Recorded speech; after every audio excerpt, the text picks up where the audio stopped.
Hey guys, it's Van.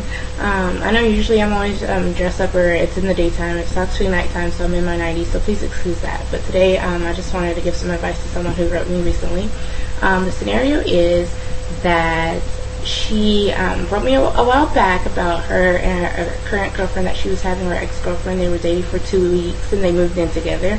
And her girlfriend had a daughter, and there were some discrepancies on. She felt like her daughter was being disrespectful, and when she told her girlfriend about it, the mom kind of got offended by that, and so there was a lot of lack of communication with the child, and so they pretty much broke up, and it was a pretty bad breakup.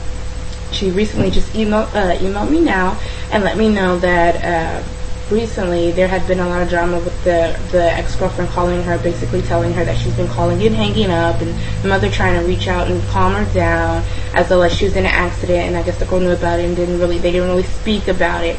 So she's a little upset, stating that she's a little confused at how the girl could act like she really liked her at one point or loved her at one point, now acts like she totally doesn't know her. So here's my reply to that. It sounds like to me that you actually need some closure. What you're asking for is closure. You're a little confused of why you broke up, how you broke up, how could she not love you anymore, did she ever really love you, was it ever real, were there a lot of feelings that she had for you that she maybe did not like and never told you about it, and so you're still on that question as to trying to figure out what's going on. And to let you know, you told me that you have to keep yourself being really busy just so you won't miss her. And the first things first is, for you to ever be able to move on from your relationship, you have to have closure. And it seems to me that you don't have any closure, therefore you're still holding on to this relationship. Granted, it is only month 2, and you guys were broken up and you were living together for a while, so that's going to take a while as well. But closure is something that will help you move on from that. I can't really say, if she told you to leave her alone, you probably need to go ahead and follow those wishes. If you are really in dire need of trying to figure out what's going on but you can't talk to her, email her. Maybe ask those questions. All those questions that you're asking and that you're so confused on, email them to her. Sometimes people will read a message and they don't really want to reply, or they'll end up replying later when they're ready. As well as when it comes to writing, a lot of people can be very, very honest. So because she doesn't have to see you, she may actually write exactly how she feels, which can give you some type of closure. However, you mentioned that you don't go to church because of her. I wouldn't avoid her completely, because if that was the church that you go to, if you were doing that on a regular day basis, you need to keep doing that routine, because it will get new to you. But by you isolating yourself and taking away from your day-to-day activities, that's very, very unhealthy.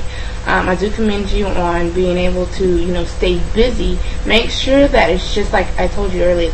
Don't just go to work and come home. Keep yourself busy with friends, family, events, things that will keep your mind off of her but still keep you being able to move on in your life. When it comes to you trying to figure out her emotions and why one day she loves you, one day she doesn't, I don't really know her side. Her side can be completely different, and she might have valid reasons that's why she's angry. But because I don't know her reasons, there are always things like chemical imbalances. Sometimes bipolar could bring these on, where someone could be, they have these very high and lows. So one day she could really love you, and the emotions of love are so intense and so strong that she feels very strong about you. And then when she's angry, those same emotions become so intense that she feels even more stronger hate towards you. And that could be a chemical imbalance. Again, I don't know her, so we can't really diagnose her with that, but that could be a possibility.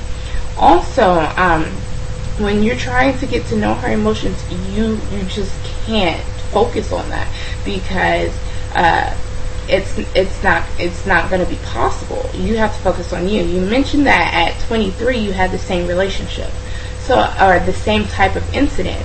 What I want you to think back is, what did you do when you were 23, or what patterns did you see that were going on that you brought in 30? You said that you guys worked it out, and so that's great, but my question is, what exactly is the same? Because if you had this problem before, there's the same issue that you obviously haven't picked up in that, and so you definitely want to look back and reflect on that old relationship, because sometimes past behavior predicts future behavior, and if you can't figure that out, you might end up having the same issue later on in the future as well.